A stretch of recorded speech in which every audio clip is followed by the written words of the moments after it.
Everyone has an opinion on diet right now. It seems like everywhere you look, there's science to back up one thing or the other. With all of this conflicting information constantly bombarding us, it raises the question, what the heck should we be eating? To answer this question, you have to take a look at people's decision-making process and values. Why are we eating what we're eating? It all comes down to what we value. For some, it's culture. For others, it's religion or ethics, identity, health, convenience. Emotions are unfortunately for some, even in today's day and age, it's about straight up survival. It's easy to identify with one way of being and stay within that, but given I'm someone that values growth and isn't afraid of a challenge, I wanted to challenge the most strongly rooted belief that I held for 30 days and eat nothing but meat. So today I am here at the Leucadia Farmers Market in San Diego and doing something that feels extremely foreign, buying meat for the first time in 8 years. It was important to me to kind of not avoid immersing myself in this process. It would be very easy for me just to go to a store and buy a piece of cooked meat and hide it in a burrito or something like that. But in doing this challenge, I want to immerse myself in the process as much as possible. So we're gonna go get some meat. Given that this is extremely awkward for me and feels very uncomfortable, I have recruited my friend Elise. Hi. She is going to help me through this because she was 4 years vegan and recently went carnivore, and she is actually thriving on a carnivore diet, so it's good for my brain to be around people who are doing well on this diet, and she's just so cute. How do I? Chicken breast? So we are at the meat counter and I am feeling very uncomfortable with this. I was just speaking to this lovely man and he was telling me how all the meat is raised, and I really don't know what I should start with. I lean towards chicken because, I don't know, there's something about white meat that just feels easier. It's all the same realistically, but let's get some. How is your meat raised? Like, can you tell me about the quality of the meat and why? So what we do here is we offer 10 different animals. We offer them grass-fed start to finish, so we're not like grass-fed just like 1 month out of their life and able to call it that. We're truly grass-fed 100% start to finish. Okay. Of course, not all of our animals can eat only grass. Pigs and fowl and like wild game birds, they can only eat 30% of their diet grass. The rest of it consists of fruits and vegetables. And we also provide a lot of bugs, especially for any animals that are fowl, because the more bugs you provide for them, the higher omega-3 content that they're going to have in their product, and the more flavorful and juicier their product is going to be meat-wise. Appreciate that. I think I will take your recommendation and start with the ground chicken. Gorgeous. So I got my meat and Elisa's got her eggs, and now I have to go figure out how the heck to cook chicken. It has been a minute, but that's what Google's for, right?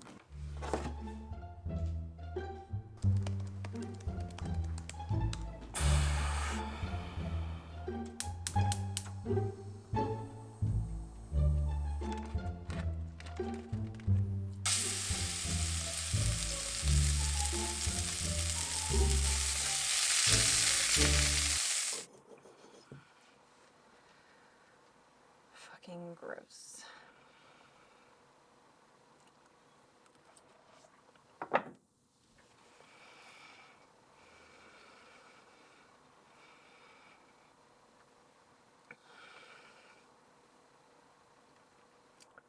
It's not that bad. Kind of tastes good, but kind of really gross too.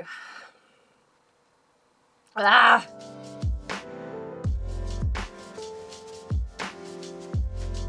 Health is my highest priority, so I'm certainly not doing this on a whim. Before I embarked on this challenge, I had blood work done that showed that I was perfectly healthy and balanced, eating an organic, whole foods, plant-based diet. I had no dietary issues, no health issues going on whatsoever. I lost my partner to cancer, as a lot of you guys know, and that showed me the importance of regular testing via blood work and diagnostics. And that way we can address any imbalances that arise before they become a serious issue. One of my favorite quotes is, if you don't listen to your body when it whispers, then you're going to have to hear it scream. So always be optimizing. Given it's been about 8 years since I last ate meat, I wanted to give my body a little bit of a chance to adjust to such a drastic change. So I gave myself a 1-week period before starting the challenge where I ate an omnivorous diet. It was a low-carb, high-fat diet just to give my body a chance to adjust. I also think that the carnivore diet is extremely bland and extremely limited, given I was used to eating a really wide variety of amazing, delicious plant-based foods. And I wanted to wake up and have something to look forward to. And something that I did prior to starting this challenge was wake up to coffee or matcha. And that is something that I'm going to continue to allow myself to do. But what did I actually eat? I ate organic, grass-fed, wild-caught meat and eggs for 30 days straight. No fruit, no vegetables, no dairy, just meat for 30 days. Something that was really important to me and the integrity of this experiment was the quality of the meat that I was consuming. For this 30-day period, I didn't consume any factory farmed animals, and that would have produced a drastically different effect on my body and on the blood test results following this if I had been consuming animals that were pumped full of hormones or antibiotics. So that was really important to me. Factory farming and animal cruelty is something that I can never and will never stand behind. So I ensured that everything that I ate during this 30-day period was of the highest quality. As I said before, it seems like nowadays, everywhere you look online, there is evidence to support one diet or another. And I'm sure there are people watching this who are sitting very strongly in one camp or another, whether it's vegan, carnivore, omnivorous.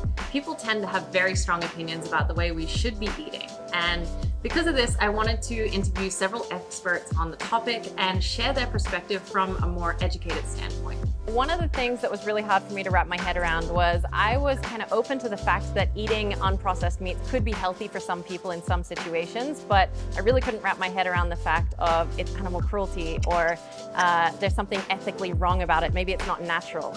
And I actually listened to a podcast of yours called Why I'm Not Vegan, and that kind of started to open my mind to other perspectives. And I was hoping you could kind of share a little bit about what you shared in that podcast with everyone watching so that they can try and wrap their head around a different side of the argument.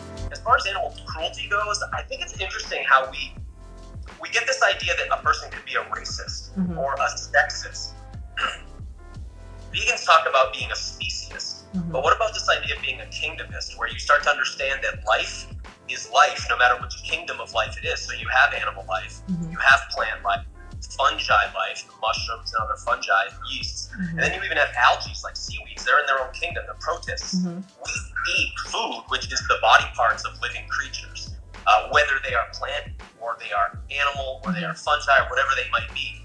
And we have this sense that it's wrong to eat from some kingdoms and okay to eat from other kingdoms. And what we've done is organize a hierarchy of life forms where we say essentially, well, the things most like people at the top deserve the most sort of respect. And then as we go down, oh, it's okay to eat carrots, but it's not okay to eat animals. So it's funny because the same people tend to be against the idea of hierarchical organization of society, but they organize life like that. If you step back a little bit and you go from the sort of David Attenborough biology perspective and you look at even the most intelligent life forms, like for instance, the whales or the dolphins. Dolphins are whales, cetaceans.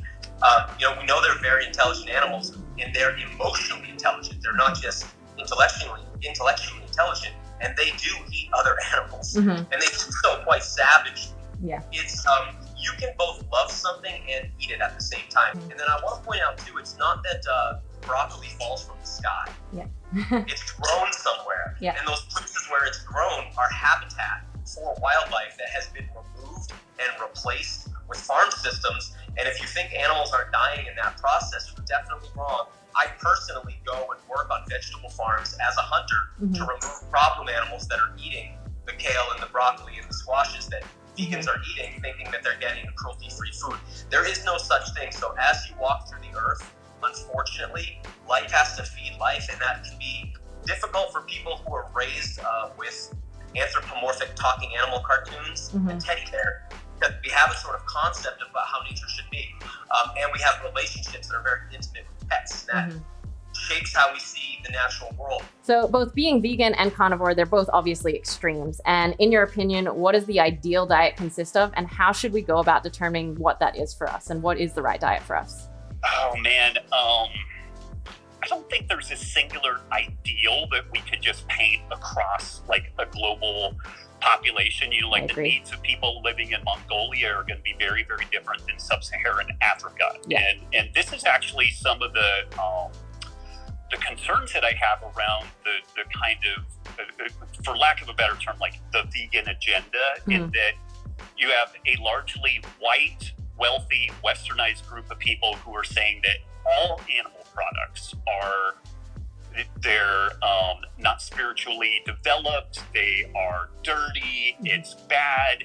The easier answer, I would say, is don't eat the exported American food. And then the ideal scenario is finding something that could perpetuate the culture of a region, and also we can come back 1,000, 5,000, 10,000 years from now, and that culture is still intact. The ecosystems are still intact, and that's what's going to matter in this story.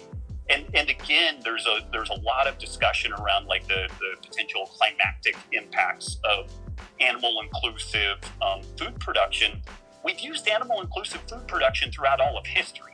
And it's only been since we really intensified row crop food production that we've really had a serious problem with like waterway degradation and things like that. So I would just encourage people to think a little bit about like, well, how have we done things in the past? How are other traditional cultures doing things now? And could these things be replicated and perpetuated indefinitely? And that's probably a good place to have folks. I was curious if you're also of the opinion that it does reduce your risk of cancer, and it does also help to heal cancer. And is that something that you've seen over your...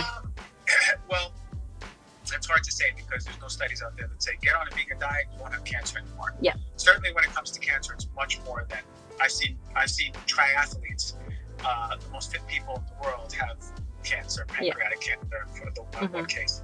I see vegans get cancer. For sure. It's not just that, it's so many more pieces to the cancer. For sure.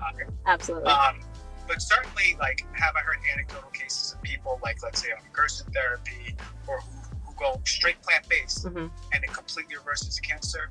Yeah. I've read medical case reports like that, and that's beautiful. But, you know, like, it's a case-by-case basis, right? Biochemically different. Everyone is. So, I agree. I agree with you in the fact that health is so much more than just diet. That's just one facet of it. There's... Oh my God. We were just forgetting what it is like to be in the sun. We're forgetting what it is like to walk for a mile a day. You know, we're forgetting what it is like to move and have relationships and, you know, have community. Like, are you kidding me? It's not just food. And people are like, I changed my diet, but I'm still sick. I'm like, so much more to your health. Exactly. Conflict arises when we assume that another human being either A, already has the same values as us, or B, should. As you can see from the interviews, there's evidence from incredibly educated people to support all sides of the argument. And it was really interesting to see the varying responses that rolled into my DMs on Instagram after I was announcing that I was embarking on this challenge. I am no stranger to outside judgment, so instead of these people's responses getting under my skin, as I'm sure the senders intended them to, I was able to just observe them and understand where these people were coming from. The source of the conflict always came back to the fact that these people simply had different values and held the belief that their values were superior to mine or anyone else's. So what's the lesson here?